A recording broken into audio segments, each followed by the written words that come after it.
ಗಂಡು ಕತ್ತೆ ಮೇಲೆ ಬರ್ತಾ ಇದ್ದಾನೆ, ನೋಡಿ ನೋಡಿ. ಎಲ್ಲ ಮೂಗನ್ನ ಮುಚ್ಕೊಳ್ಳಿ, ಇವನಿಂದ ದುರ್ವಾಸನೆ ಬರ್ತಾ ಇದೆ.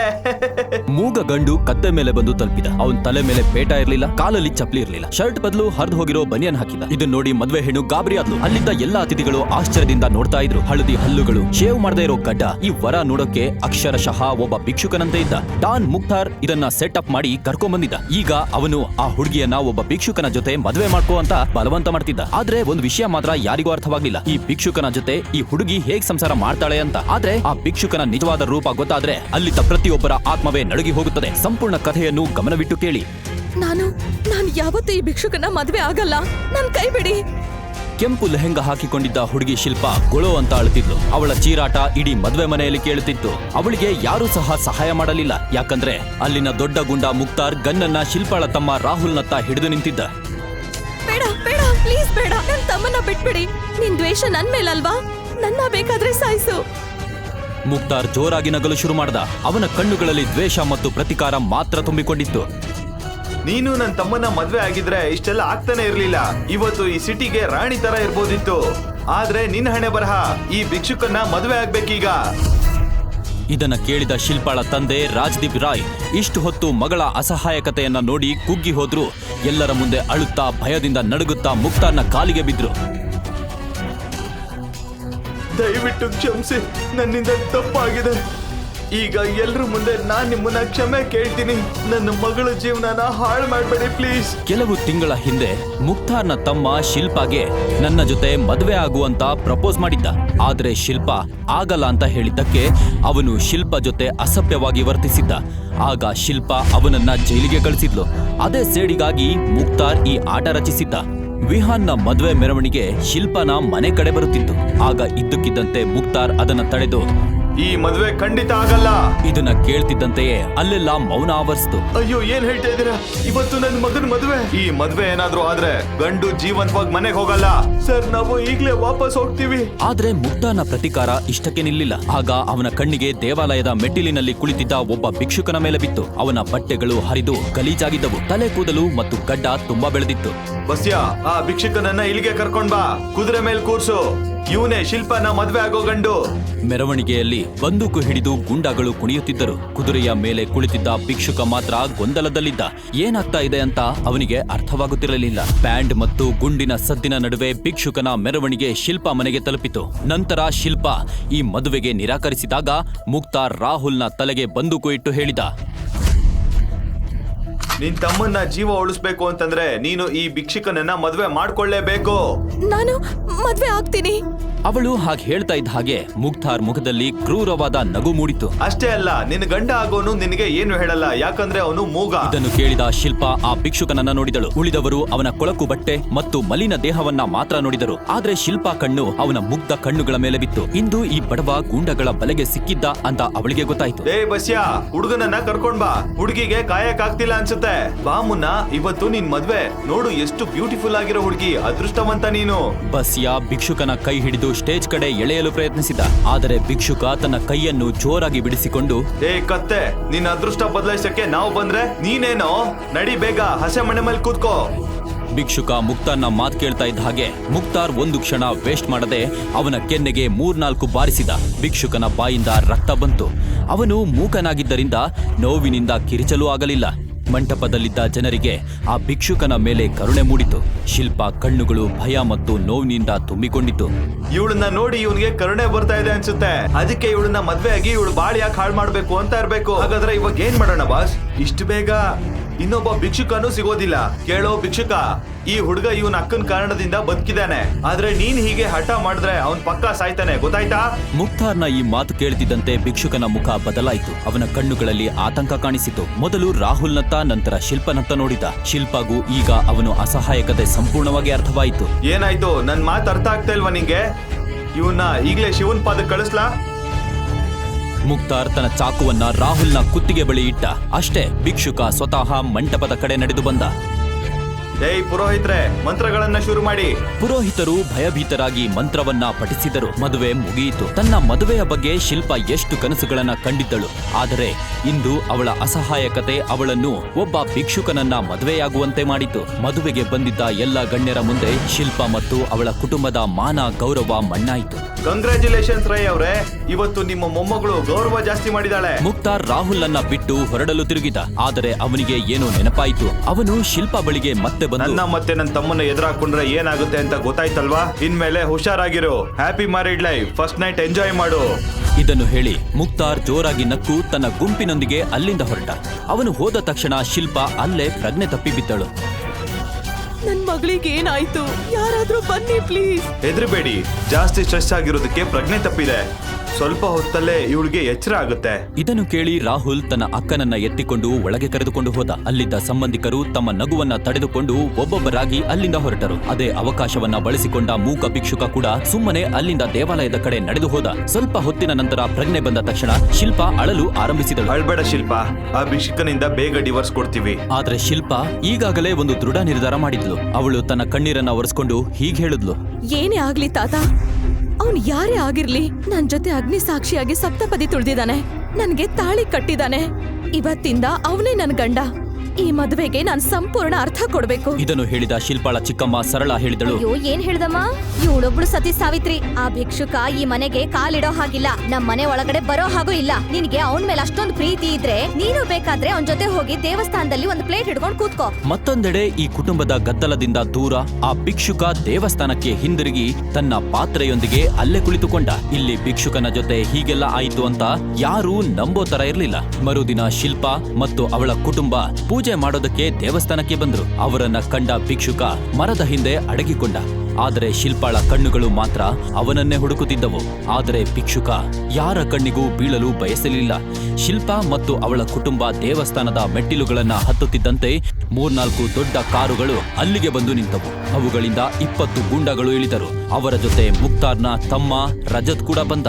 ದೇವಸ್ಥಾನ ಬಂದ್ ಮಾಡಿ, ಒಬ್ರು ಕೂಡ ಹೊರಗಡೆ ಹೋಗ್ಬಾರ್ದು ಅಷ್ಟೇ.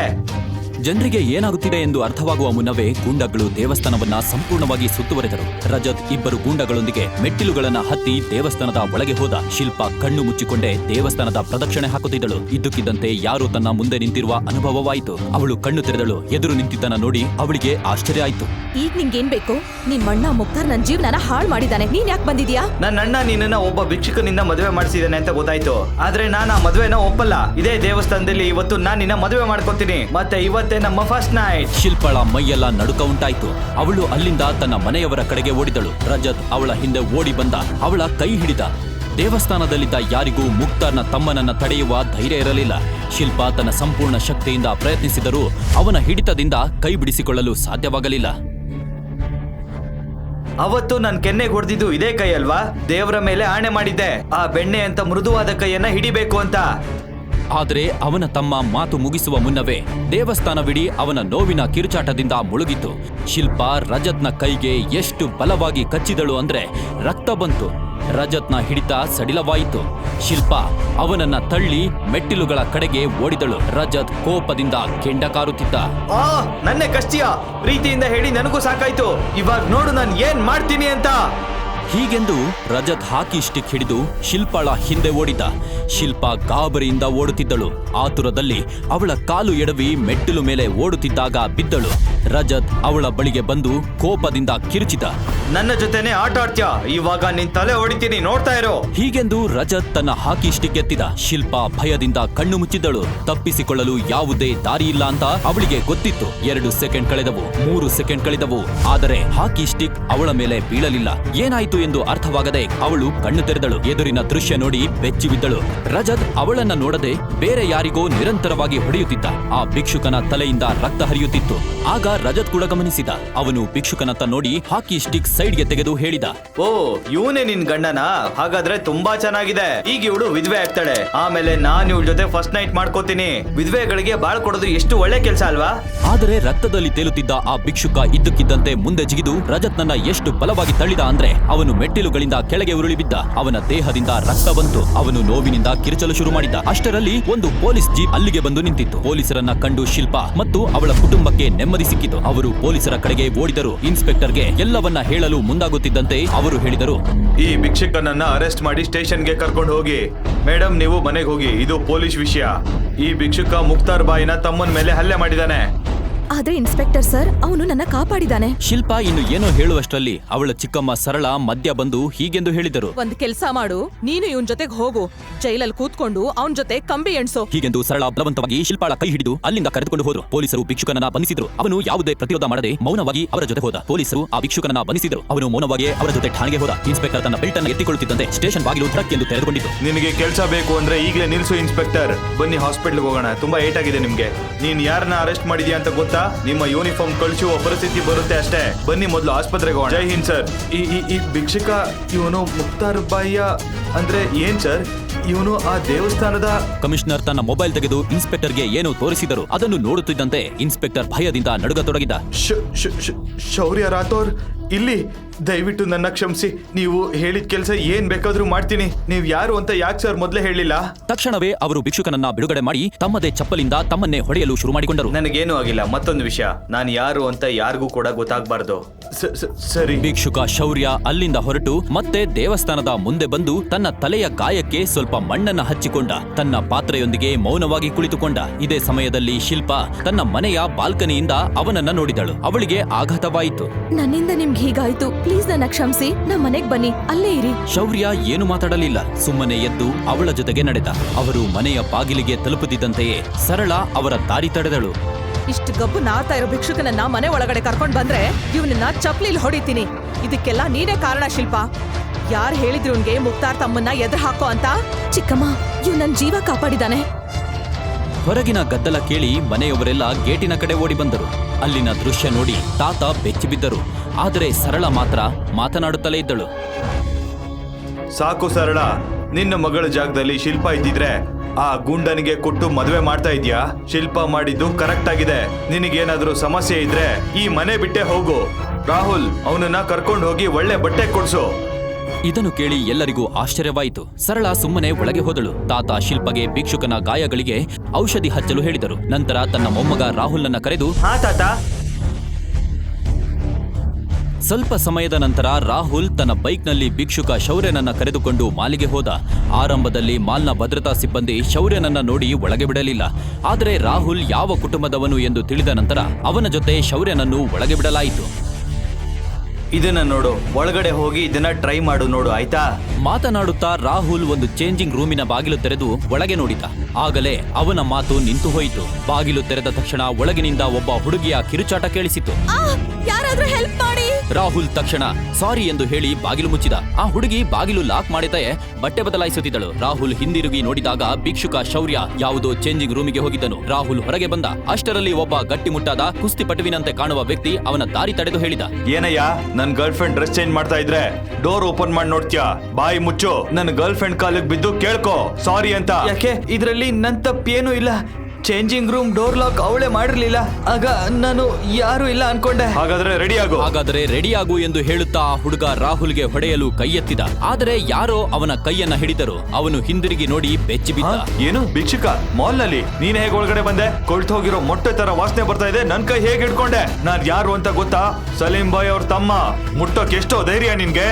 ಹೀಗೆಂದು ಅವನು ಶೌರ್ಯನ ಮೇಲೆ ಕೋಪಗೊಂಡ. ಆದರೆ ಶೌರ್ಯ ಅವನ ಕೈಯನ್ನ ಎಷ್ಟು ಬಲವಾಗಿ ತಿರುಗಿಸಿದ ಅಂದ್ರೆ ಅವನು ನೋವಿನಿಂದ ಅಲ್ಲೇ ಕುಳಿತು ಬಿಟ್ಟ. ಕಟ್ ಎಂಬ ಶಬ್ದದೊಂದಿಗೆ ಅವನ ಮೂಳೆ ಮುರಿದು ಹೋಯಿತು. ತಕ್ಷಣ ಅವನು ತನ್ನ ಫೋನ್ ತೆಗೆದು ನಗರದ ಕುಖ್ಯಾತ ಡಾನ್ ಸಲೀಂ ಭಾಯ್ಗೆ ಕರೆ ಮಾಡಿದ.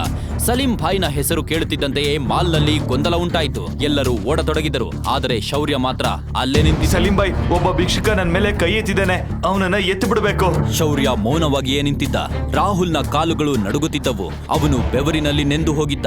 ಸ್ವಲ್ಪ ಸಮಯದ ನಂತರ ಗೂಂಡಗಳಿಂದ ತುಂಬಿದ ಕಾರೊಂದು ಬಂದು ನಿಂತಿತು. ಅದರಿಂದ ಭಯಾನಕ ಡಾನ್ ಸಲೀಂ ಇಳಿದ.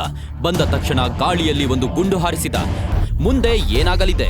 ಮುಂದಿನ ಕತೆ ತಿಳಿಯಬೇಕಾದರೆ ದ ಬೆಗ್ಗರ್ ಹಸ್ಬೆಂಡ್ ನ ಎಲ್ಲ ಎಪಿಸೋಡ್ಗಳನ್ನ ಕೇಳಲು ಡಿಸ್ಕ್ರಿಪ್ಷನ್ ನಲ್ಲಿ ಇರುವ ಲಿಂಕ್ ಮೇಲೆ ಪಾಕೆಟ್ FM ಆಪ್ ಅನ್ನ ಡೌನ್ಲೋಡ್ ಮಾಡಿ.